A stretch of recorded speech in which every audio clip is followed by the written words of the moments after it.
Hey everybody, and welcome to another episode of Kanoa Reviews. With the recent meme train, that is the Area 51 storming that is supposedly happening at the end of September, videos about Area 51 started popping up everywhere on YouTube. One of these videos included a notification that this game, Area 51, that was released back in 2005 by Midway, was actually free to download and play legally. It is a single-player first-person shooter from the late PlayStation 2 era. It was also released on PC back in that time, and is mostly scripted and very corridor-based. The campaign is not very lengthy, maybe 4 hours on your first playthrough, but for a free deal, that sounds good to me. The game follows the American soldier Ethan Cole, who is part of a special team that is sent down into Area 51 as a mysterious virus outbreak has turned many of the scientists in weird mutants. Halfway through the game, you actually figured out that the Illuminati also have a say in this, and eventually you'll be face to face with actual aliens. Since the game is from 2005 and therefore of the late PS2 generation, the graphics are not as bad as I thought they were. On some fronts, it's actually quite impressive. The lighting is simple, though dynamic, and many objects can be destroyed or have simple physics. What really struck me as quite impressive is the picture-in-picture on display with your weapon attachments that properly show what the scope sees in real time. Again, nowadays that is not that impressive anymore, but for the PS2 times, that is quite something, especially since you can also dual wield certain weapons and it has to do the rendering 3 times in total. For the first third of the game, you are also always helped by several teammates. These friendly AI are actually quite competent, as they do quite a bit of damage and are very capable of killing incoming enemies and using grenades. It's really rare to see friendly AI that is this competent even by today's standards. They usually won't move around though, and are mostly scripted to just stand there and shoot at anything that moves. But for some sections you are accompanied by up to 5 or 6 other AI units, which again is pretty impressive for the PlayStation 2 era days. In the beginning, you will just be facing simple mutants. Their design reminds me somewhat of the aliens from the Resistance series, but this of course came first. It is a simple design, but effective, and combined by a nice physics system, you really get a good feeling of shooting action when you battle them. There are even tiny bits of horror elements thrown to the mix as well, when an alien crawls out of a crawl space or was hiding behind a corner the whole time.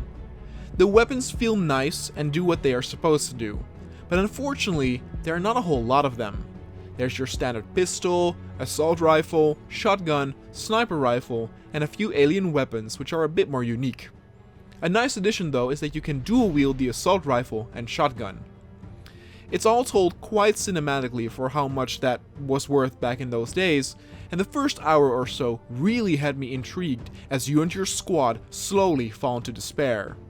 Despite there not being a whole lot of variety in terms of enemies you face, there was a bit of variety in the objectives, where sometimes you need to hold out a certain amount of time in a particular chamber, or other times you need to do a bit of platforming to bypass an electric field and throw a switch to turn a generator on. It's very simple and way too vanilla by today's standards, but the levels at least keep you moving. I will say though that it sometimes can be very unclear where you need to exactly go. On certain moments there are waypoints that show where you need to head to, and when they do it's no problem. But other times there's no waypoint at all, and at some of these moments that you need to either jump off somewhere, destroy a particular thing that is not signaled as that you need to destroy it, or it even was the case one time where you need to backtrack all the way to the beginning of the level. This does ruin some of the fun and makes it sometimes a bit more frustrating than it needs to be. After you are an hour or so into the game, you yourself will be infected with the virus, and can then turn into one of the mutants on the fly. This will make it to where enemies are clearly outlined, and you can shoot out these projectiles that will heal you if they hit the enemies. They are homing, so that makes it all a little bit easier. But it doesn't really get much more interesting than that. It feels rather gimmicky since you only have those handful of options, including also a melee attack, at your disposal. There's no real sense of you becoming stronger as a mutant. During this time, you will also be completely on your own for the rest of the game, something I dislike very much since it both takes away from the narrative and cinematic feel, and it just becomes more of a boring kind of ego shooter. The enemies that you will now face are also regular soldiers that fight for the Illuminati. They look like your regular masked soldiers in power suits from Dead Space, but a lot less cool looking. You will be facing these enemies for the next 2/3 of the game, and they are just boring enemies as you will need to kill them over and over and over again. It honestly becomes more of a chore to deal with them than fun shooting. In the end, you will also be going towards the area where all the aliens are at. Level design wise, these areas are quite interesting, but they are tucked away all the way at the end, and so you will only be here during the last 30 to 40 minutes of the game. At least it introduces some new enemies and a new cool weapon for you to use, but other than that, I just wanted to end the game since its story had jumped out of the window. From the moment you are alone, the story is told through an old doctor communicating with you on monitors and an alien entity that possesses body and talks through them. The alien in this case is voiced by Marilyn Manson. His performance is nothing to write home about. Overall, what started as a very hopeful game kinda became a disappointment in the end. Again, the first hour or so is really cool, and even is reminiscent of games like Halo or Half-Life. There's a lot going on, a lot of characters to accompany you, and you really feel like you are part of something bigger. But then unfortunately that all goes out of the window and you are on your own shooting the same looking bad guys over and over again with a weapon arsenal that doesn't really get all that more interesting. It's such a waste too, because you can see the detail and care that was put into the first hour.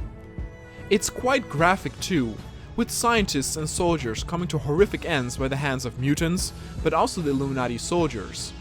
It's difficult to give this a verdict number though, since the game is free. As there's no price tag involved, I can't do anything else but to recommend it, since it doesn't cost you anything and even playing the first hour is worth it since there was no money spent. But if I have to judge the gameplay and the campaign that I went through all on its own, I will give it a 6.9. If maybe 2/3 of the game was like the first hour, then I would have loved it to the point where I could go above a 7. But the last 2/3 are just not that interesting, and even with some levels that jump out, like a movie set that supposedly the moon landing was filmed on, or the alien ships, it could not save itself from me wanting it all to be over as quickly as possible. Let's hope that all those who storm Area 51 in September find something more interesting inside than what this game suggests.